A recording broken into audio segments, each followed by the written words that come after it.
Shuba kooti nagala, guyyaa kooti fataate.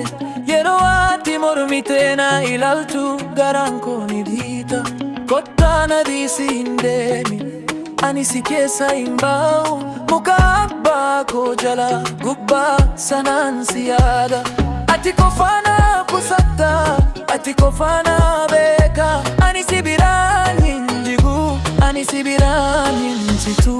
Shuba koo jiru koo, shuba koo jiru koo.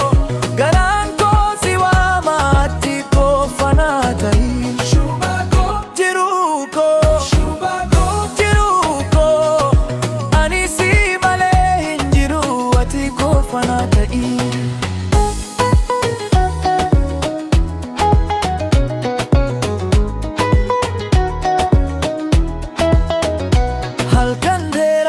Siyaada gubbaa mataa koo keessatti, sagaleen kee na deebisa akka rooba boona keessa.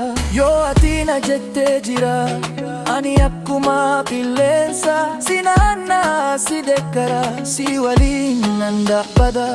Ati kofaana kusatta, ati kofaana beeka. Ani si biraan hin jigu, ani si biraan hin situ. Shuba koo jiru koo,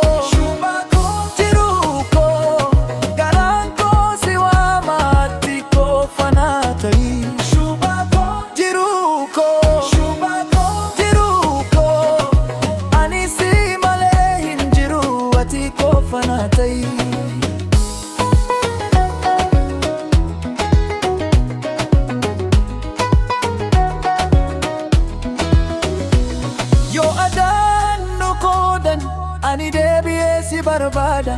Waan na qabsu hunda keessa maqaan kee na kaasa. Shuba koo jiru koo, shuba koo